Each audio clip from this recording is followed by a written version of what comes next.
Jadi kata kuncinya supaya Pak Jokowi segera diproses pemakzulannya.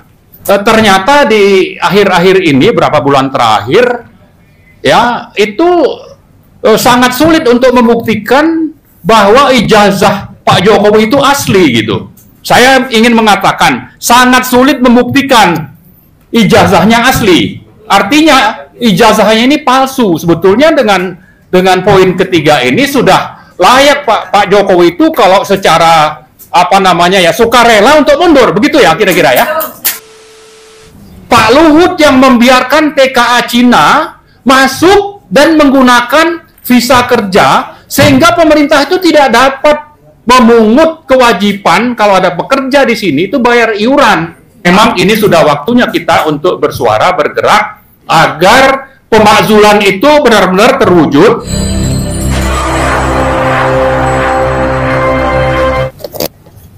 Terima kasih Om Lim. Assalamualaikum warahmatullahi wabarakatuh.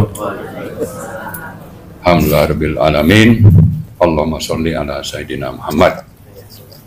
Sedikit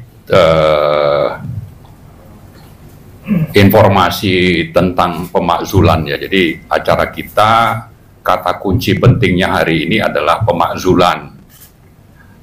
Tapi kalau kita kaitkan dengan petisi 100, sebetulnya petisi 100 itu ujungnya menuntut dua hal.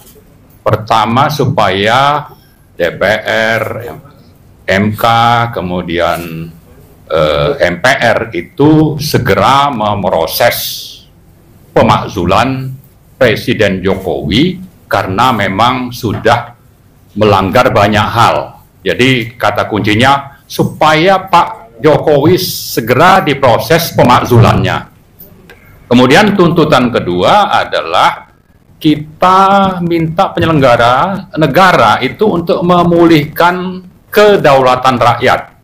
Itu poin kedua yang menjadi tuntutan dari petisi 100. Nah, dengan sudah dibacakannya ya petisi tersebut bulan lalu di gedung MPR, ini adalah gaung pertama yang kita lakukan yaitu di Jakarta dan menyusul nanti di sejumlah kota besar di Indonesia, antara lain itu misalnya di Surabaya, di Jogja, di Solo, Semarang, Medan, dan seterusnya.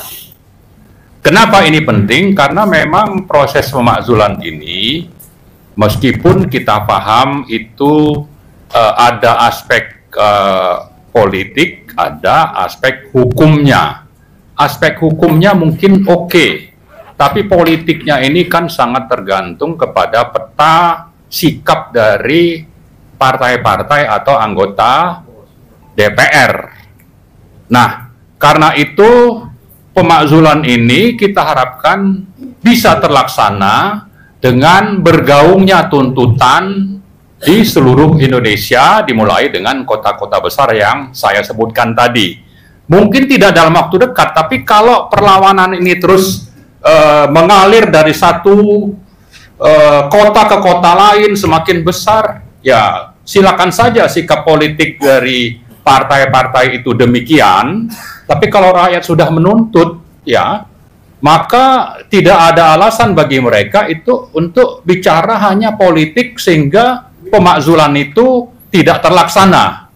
Ya, jadi kembali saya ingatkan bahwa kita akan terus bersuara bahwa acara-acara seperti ini akan terus berlangsung, dan di sisi lain kita berharap bahwa rakyat itu nanti akan benar-benar menyatakan sikapnya menuntut supaya pemakzulan itu bisa terlaksana. Nah, satu hal mungkin saya perlu membacakan ya, kalau kita bicara pemakzulan itu antara lain diatur salah satunya itu di pasal 7A Undang-Undang Dasar 1945.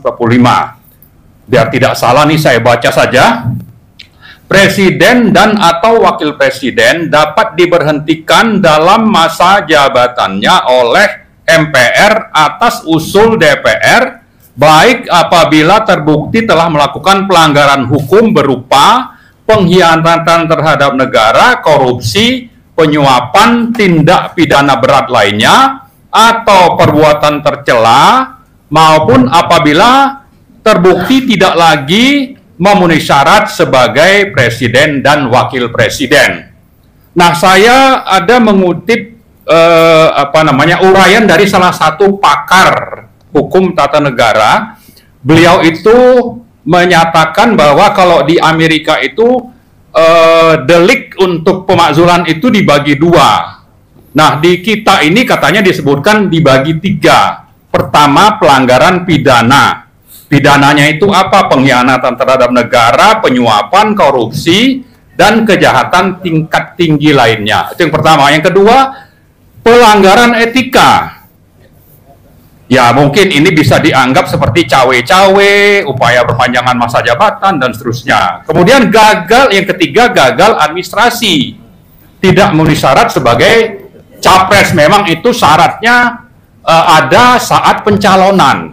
Nah, masalahnya poin ketiga ini adalah ternyata di akhir-akhir ini, berapa bulan terakhir, ya, itu sangat sulit untuk membuktikan bahwa ijazah Pak Jokowi itu asli gitu. Saya ingin mengatakan sangat sulit membuktikan ijazahnya asli. Artinya ijazahnya ini palsu. Sebetulnya dengan poin ketiga ini sudah layak Pak Jokowi itu kalau secara sukarela untuk mundur, begitu ya kira-kira ya. Nah, itu poin ketiganya. Tapi poin keduanya juga banyak ya. Poin pertamanya tadi pelanggaran pidana itu saya kira berbagai peraturan yang diterbitkan oleh pemerintah melangkahi wewenang DPR terutama dalam pembentukan undang-undang APBN. Ya, ini sudah sangat nyata dan sering diulang-ulang.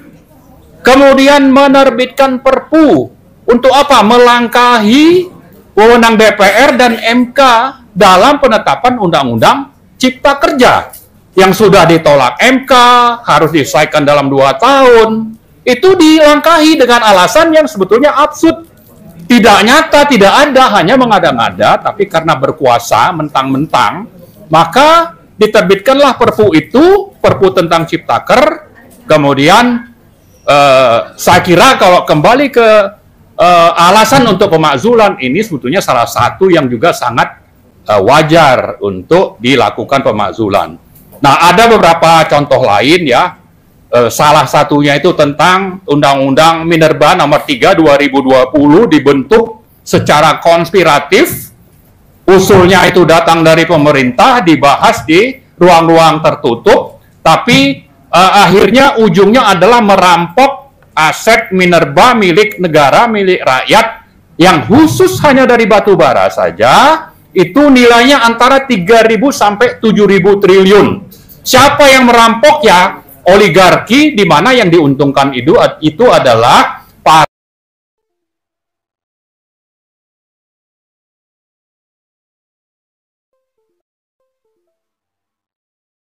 belakangan berubah menjadi izin. Bahkan yang mempunyai izin pun otomatis dapat perpanjangan. Menurut konstitusi sebetulnya ini harus dikembalikan kepada negara, lalu dibahas oleh pemerintah dan DPR, dan menurut pasal 33 ini mestinya dikelola oleh BUMN. Nah, itulah yang dirampok. Nah, terakhir sekali adalah tentang polemik pendapatan negara yang meningkat menurut Pak Jokowi dari hilirisasi mineral. Ya, diklaim sangat besarnya itu dari 500 triliun rupiah di 2022. Nah, ini sebetulnya di samping untuk pencitraan, tapi juga ini adalah kebohongan publik yang sangat nyata. Sehingga kalau kita kembali tadi ke delik, ini sudah tidak punya etika. Ya, tidak ada etikanya nih. Melakukan politik pencitraan, bilang dapat penerimaan negara besar dari 510 triliun, tapi faktanya itu sangat minim, hanya mungkin 10% maksimum. Kenapa bisa seperti itu? Karena Pak Jokowi sendiri yang menerbitkan peraturan tentang tax holiday. Pak Luhut yang membiarkan TKA Cina masuk dan menggunakan visa kerja, sehingga pemerintah itu tidak dapat memungut kewajiban kalau ada pekerja di sini itu bayar iuran. Ada aturannya, tapi itu tidak bayar. Kenapa? Karena mereka datang dengan visa kerja, misalnya seperti itu. Nah, banyak hal-hal lain, sehingga ini soal pencitraan 510 triliun ini ya, kita harus mendukung Faisal Basri datang dengan berbagai fakta bahwa salah satu yang disebutkan adalah PPh badannya meningkat. Begitu menurut Pak Jokowi. Masih saya catat itu statementnya waktu meresmikan LRT ya. Dikatakan bahwa ada PPh badan. Tapi di sisi lain waktu membangun smelter, pemerintah memberikan yang namanya tax holiday. Tax holiday itu salah satunya nol, PPh badan itu nol sampai berapa? 15 tahun minimal.